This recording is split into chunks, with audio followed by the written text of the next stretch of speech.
Hey, just a quick little heads up before I jump into the video. Keen is hosting a Core Systems update live stream on November 24th at 6 p.m. UTC. That's going to be noon for us Central Standard Time, folks. And you can find this on their YouTube at Space Engineers or their Twitch at Keen Community Network. Hopefully, we'll all see you there. And now, onto the video.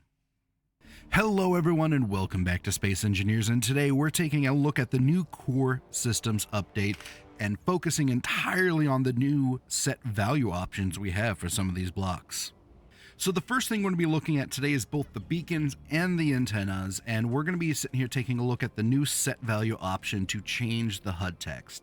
Now, to set this up, you're going to use, in this case I'm using a button panel, but it works for any sort of like cockpit, event controller, timer block, anything that lets you kind of set an action, it works for it. So you're going to walk up to whatever you're going to set up, go into this lovely toolbar configuration menu. You're going to grab the item of your choice. In this case, I'll use the round beacon for this test. I'm going to set a HUD text, and we're just going to do a simple test, assuming I can get my capitalization done correctly. Now, currently we sit here and can see it says round beacon, but as soon as I hit number 2, bam, test. Now, this means I can send multiple different status updates, messages, all using one antenna or a beacon rather than having like a bunch of different separate antennas to send different notifications. For example, I'm using in this, when I press number 1, this is kind of a system that I set up for a ship that goes through not only sending me statuses via the broadcast controller, but also the antenna. So we'll hit 1 here. We can sit here. The drill is set up. Now starting. The message on the antenna notifies it's drilling. Oh, my cargo is full. I not only get a message, but I now see it. And oh, back to drilling again.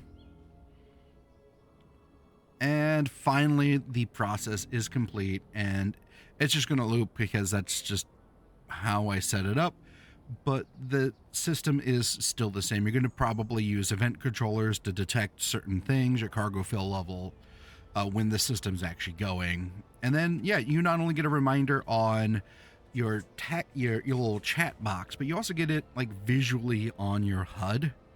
And then if you incorporate, like, let's say an action relay with some lights, you can get your notifications on these even more. So that's just one of the many uses I found for this. What sort of fun things are you thinking that you could do with being able to change the text on your antennas and your beacons? While you think about that, we're going to go ahead and move on to the next block.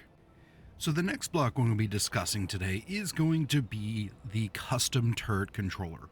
Now, the new option it's getting to is to set the angle of deviation. But some of you might not be aware of kind of what that is or what that does and why is it important that we can set that. So I got a quick demonstration for us to kind of take a look at and then kind of go into maybe why being able to set the angle of deviation is kind of a neat option that we have for our custom turret controllers.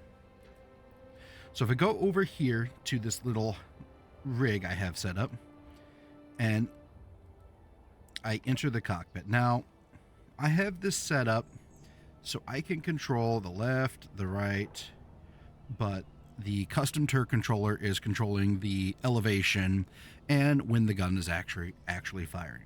Now, by default, it is set to an angle of 5, which I believe is in degrees. And what angle of deviation is it tells the custom turret controller when it can fire. So if we look at my camera here at this target, we can sit here and see that being kind of on target, it'll fire at the target. But if I'm deviated from the target by a bit, we'll notice that it will also fire at a 5-degree angle from the target. Now, if I want to increase the accuracy of the system, I can just change the angle of, the angle of deviation to like half a degree. As we can notice, we're not firing anymore. because I have to be essentially right on target for that. And I can go a little bit lower, but we can sit here and see it was firing out here. It's not. It now has to be kind of pointed towards the block itself. Now, this is great for like stationary targets or targets that are very slow and don't want to move, and you need that accuracy to maybe take out their systems. But let's say we have a faster target. Well, I can increase the angle of deviation to, let's say, 10 degrees, and we can see it now shoots all the way kind of out to what, about there. And this helps with those really quick targets where you kind of need to kind of lead them a little bit, allowing the turret to kind of get as much ammunition in the air as possible. So that's it in a nutshell with, not only is it a crash course in what angled deviation is for your turret controller, but why is it important, and why being able to adjust that is nice. Another thing you got to think about for stuff like this is, like, you can always adjust these in the menu, but do you really want to be going into the menu and adjusting your angle of deviation in the middle of combat?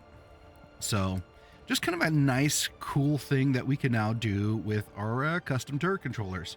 So I'm pretty sure many of the guys that make custom turrets will probably find more uses than what I just kind of described.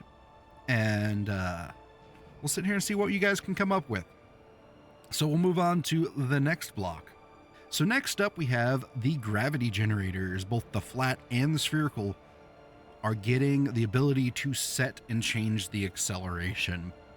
This means you're not using nearly as many gravity generators as you would doing things like a grav lift, or maybe you're working on limited resources and have like a multi-leveled ship where you're flipping from side to side. Being able to set and customize your accelerations based off of, let's say, the areas that you're in, be amazing. Imagine like you're on a solo play and you have different areas of your base that have different gravities based on where you're at using sensors, and it's only modifying one gravity generator rather than multiple.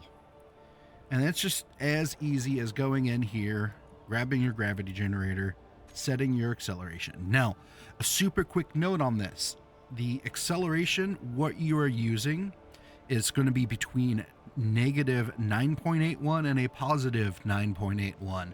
And that is in meters per second, or negative 1G or positive 1G. And if you want a quick, easy way to figure out what number you need to place here, you can actually go into the gravity block that you're looking to use, change the acceleration to kind of what you're looking at. In this case, we'll sit here and set it to 0.25 Gs. Now I can sit here and see it's 2.5, or I can control click and see that it's actually 2.48. Grab that number and then go to our button, select set acceleration, and just paste that amount in. So I think it's pretty cool. So the next block we're going to take a look at is the sensor block, and this gets not just one new set value option, it gets actually 6 of them. And that is a new set value for each of the directions you can change the detectable area by. So it's got set sensor left extent, right extent, all the way through all the directions. Now, how is this useful? And that is kind of where I struggled with for a little bit, because I don't use sensors all that much. However, Beeblebum came up with a great idea, and that is to have the sensor extend out as you are accelerating to kind of trigger like a braking system or an alarm, kind of like a collision alarm in a car where you get an audible alert, a visual alert. So that's just, I just thought that was kind of cool how that kind of looks. So we're going to turn on show sensor field range, and we can sit here and see the box is just about 1 meter or half a meter from the sensor. And I already have it set up. So if we go into here, front 5, so that's just going back to the default by selecting set front extent, selecting that, confirming that. Then if we sit here and extend it out, bam, works just like that. Now, I'm kind of curious to see what people who use sensors for on a daily basis, at least in Space Engineers for stuff like this, what other things, because legit, that's kind of all I can come up with. So what other things could you possibly do by being able to adjust your sensor fields kind of dynamically? I would love to see those ideas in the comments down below. And we are now going to be moving on to the last block, which you probably already saw, but we're going to talk about it anyways. So we're here at the final block, and that is the jump drive. Now the jump drive is getting brand new set value option to change the jump distance via the hotbar. Now, when I saw all of the new options for these set values, this is the one that I saw and immediately said, I want that, I love that. I was just complaining about that. So to do that, you go into your hotbar, go to your jump drive, set your jump distance. Anything up from the minimum, I think it sets down to is 5, which it won't let you jump that close to your ship, all the way out to your maximum kilometers that you can jump out to. Now, something to note, this is not a set and jump. You'll still need a jump option in your hotbar, but this is just kind of a nice thing to like, so you can just quickly change all of your jump drive distances in the game without having to like go into the menu, because that's just, as much as I love the control menu, that's something I don't like to do when I'm piloting actively, is having to jump into the control menu, find the blocks, make my adjustments, and kind of go from there. So with all of that, between the jump drive, the sensor, the gravity generators, the custom turret controller, and the antenna and beacon, which of those set value options are you guys super excited or can already see how you're going to be using in the new core systems update?